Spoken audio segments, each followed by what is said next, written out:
Alright, today we build for the second animal of the America's Animal Pack in the Oakwood Zoo, the bush dog. One of the fan favorites of this pack, and one of my personal favorites of the pack, honestly, because they are super adorable and I am super excited to build for them in the zoo. So let's get right into it.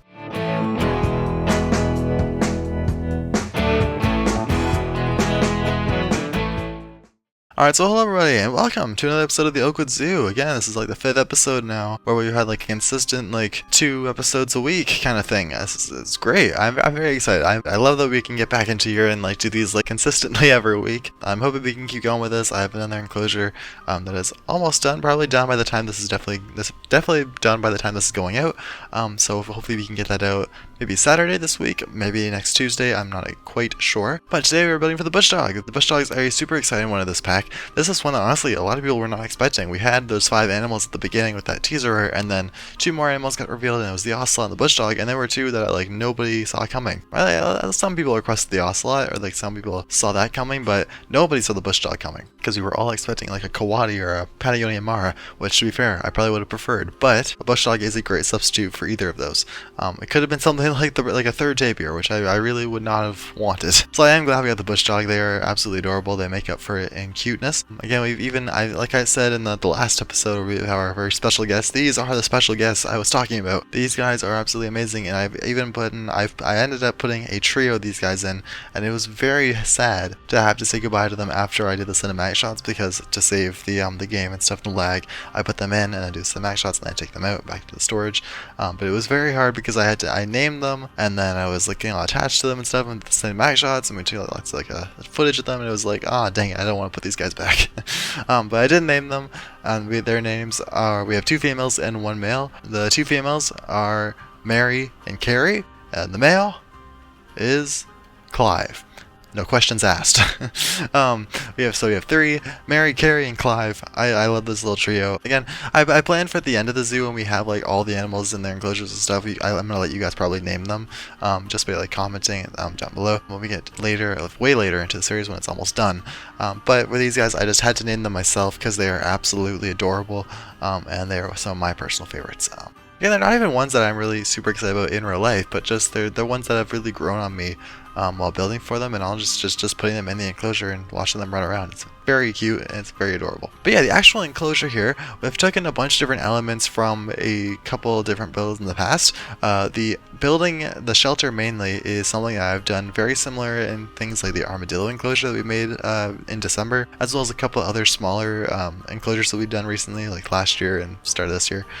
But the outdoor area is really the main thing that I want to showcase on, because I've reused the fencing kind of thing that we've used in like the emus and the red river hogs, those kinds of pens, and I've reworked them to do like kind of like that overhanging fence kind of thing, where it's almost like you see in every like large cat enclosure, where you have that little bit that hangs over to make sure that the cats can't climb up and then right over it. So I tried to do that. Again, I obviously know that the bush dogs can't climb. It just felt like a pretty cool thing to use, and I've seen that a lot of zoos use this kind of fencing even with things that don't climb. For example, I saw like the Maine wolf enclosure online that used this, and obviously Maine wolves can't really climb that high, so I don't know what they're doing. I guess it's for like maybe like precautions, or just maybe for design, or just for like resourcefulness that they have those fences or those like that kind of supplies laying around. I'm not sure, but for this I honestly just kind of like the aesthetic of it. I did originally have it without that, but I kind of quickly transitioned to using that kind of hangover piece just because it looks better with like the concrete,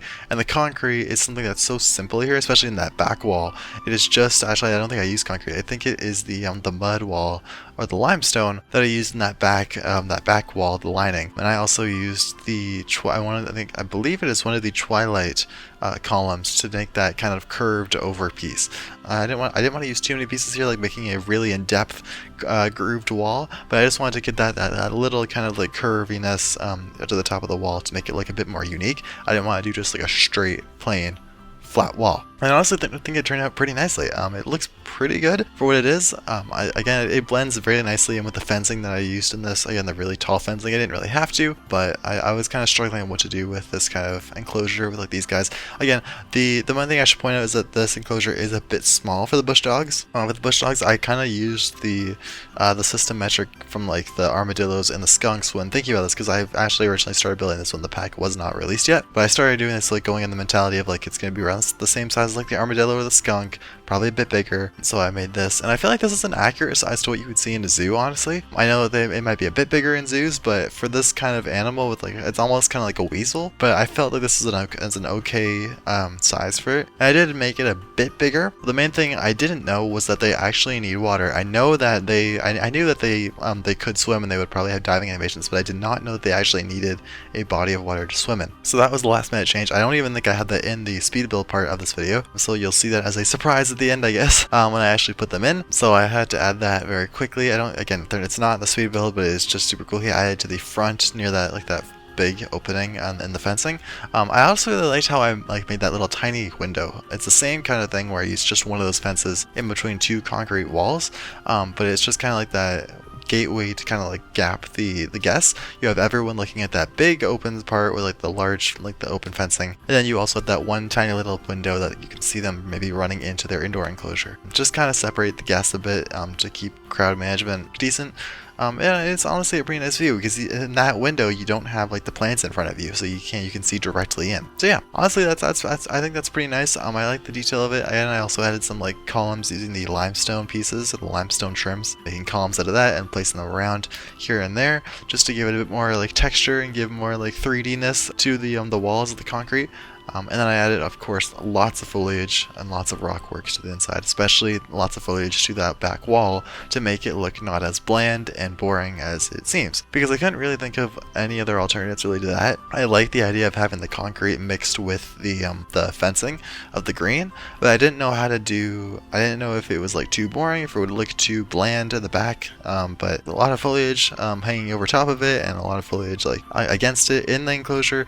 Honestly, I think it looks pretty good and it looks pretty well blend in, especially with all the different grunge effects and like all the different hanging vines I added there. I actually got a bit creative with like the hanging vines and like the overhanging stuff on the wall because I used the I had the nettle pieces, which was before, when I copy and pasted that over, and I did that a bunch of times. Doing a bunch of those, kind of like trimming the lengths of them. You'll see me doing this after. I place a bunch of them first, and then I go through each one and kind of delete a bit of it at the bottom to kind of make it look a bit different, with like the different like vines and overgrowing stages of the wall. So that honestly looks pretty good. I love it.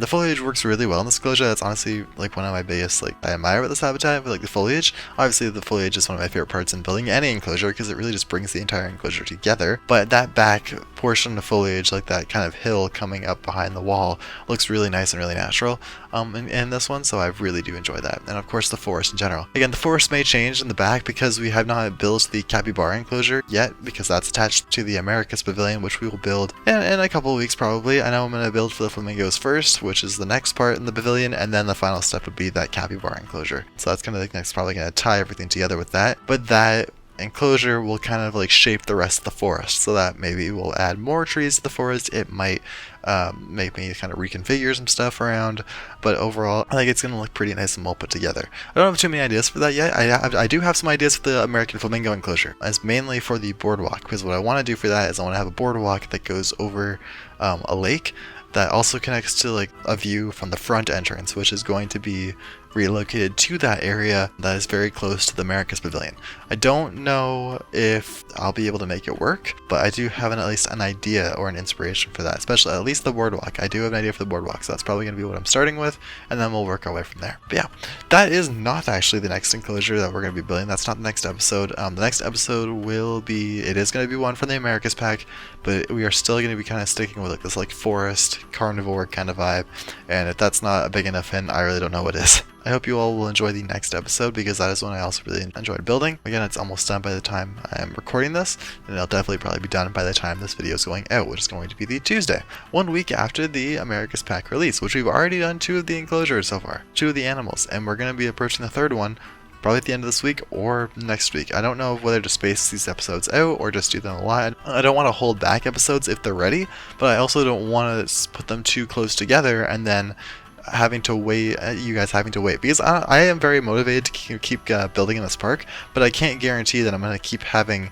one or two enclosures out per week, because something may come up and then that might interrupt my schedule, and then we might be left for a week or two without episodes. So I want to pace them out and not doing all of them at once, when we could be facing maybe like a 2-week break or a 1-week break. Not saying that's going to happen, or not saying it's likely, but I just want to take precautions of like spacing the videos out. But honestly, I think I am really excited about this. We've built for 3 of the enclosures so far, again counting the one that is upcoming, and I'm very excited with all 3 of them. And I'm very excited for the Americas Pavilion, because that is going to be getting some major improvements and upgrades soon enough. The ones that I think out of the 7 animals from the pack, we will, again, I've said before, we will not be building for the coyote unless I have room for it. We're going to be building for the bighorn sheep probably last, because that's in a completely different section.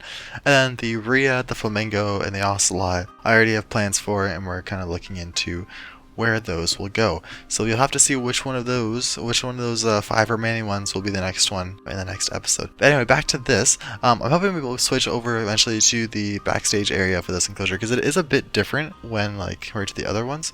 I tried to do a bit more unique stuff with the backstage area. Again, the outside of the shelter in this build is pretty similar to ones we've already done. I used the aquatic stained walls, so that turned out pretty nicely. And then I also just used the classic doors and stuff that we always use for details. For the roof, I just used the triangle prisms like we always do with the pig enclosures we did, and now we're doing those again for this, because I feel like they are pretty fitting. But for the inside of this enclosure is definitely one that is probably more unique, because I tried to use a bunch of different fencing, a bunch of different doorways and stuff to use to enclose the bush dogs, as they are one of the more shorter animals. And I just put a lot of cupboards and everything we've been using so far around that. But anyway, I honestly think that's pretty much it. That's all I really have to say about the future plans and this enclosure in general. We talked a lot about the enclosure, the foliage, and we talked about the fencing.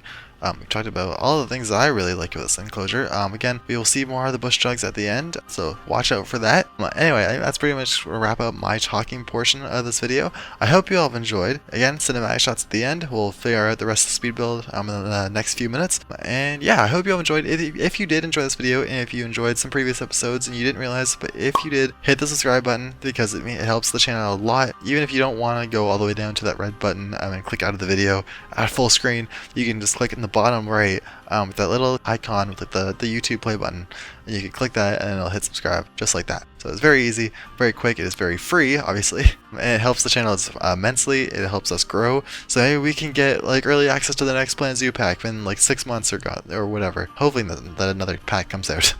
But hopefully we can grow even more. Until then, maybe we can hit 3,000 subscribers by the time the next pack comes out. That should probably be our goal. Hope you all enjoyed, and if you did, please hit the subscribe button, hit the like button, and I will see you all in the next one. Enjoy the rest of the video, and I will see you at the end of the week or next Tuesday. We shall see. Goodbye, guys. Have a great rest of your day.